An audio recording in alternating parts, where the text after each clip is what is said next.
Trieste ha bisogno di qualche intervento anche dal punto di vista strutturale, dal punto di vista probabilmente anche igienico, almeno da quello che mi viene riferito dai colleghi. Così il vice ministro alla giustizia Francesco Paolo Sisto, dopo il confronto al Tribunale di Trieste con il presidente della Corte d'Appello Sergio Gorian e il procuratore generale Carlo Maria Zampi, accompagnato dai vertici regionali e locali di Forza Italia, il coordinatore regionale Savino, l'assessore Riccardi, il numero 1 degli azzurri triestini Polacco e l'ex senatore Dal Mas. Una situazione, quella del sovraffollamento, evidenziata in modo critico nell'estate triestina con la rivolta alla casa circondariale del Coroneo. Ovviamente il sovraffollamento è un problema di tutte le carceri italiane. Noi siamo convinti che, per esempio, smaltendo i tossicodipendenti verso delle comunità terapeutiche ad hoc sia già possibile avere un grande sollievo, snellendo, come il decreto carceri ha fatto, le procedure dei giudici di sorveglianza anziché collegiali monocratici, bloccando la carcerazione automatica degli ultrasettantenni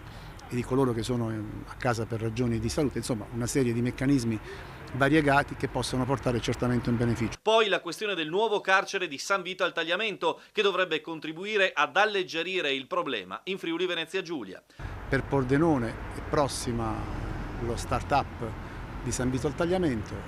Noi siamo convinti che nel giro di poco tempo, non voglio dare date per non creare, come posso dire, illusioni spazio-temporali, ma diciamo probabilmente nel 2025 sarà possibile vedere questo nuovo istituto. Dunque, il caso del distretto di Gorizia e la questione delle carenze di organici amministrativi, affrontata anche grazie ad uno scorrimento delle graduatorie con la collaborazione della Regione. Per quanto riguarda Gorizia c'è un giudice di pace che va un po' rivisto, un giudice di pace ministeriale, quindi è evidente che qualche intervento sarà necessario.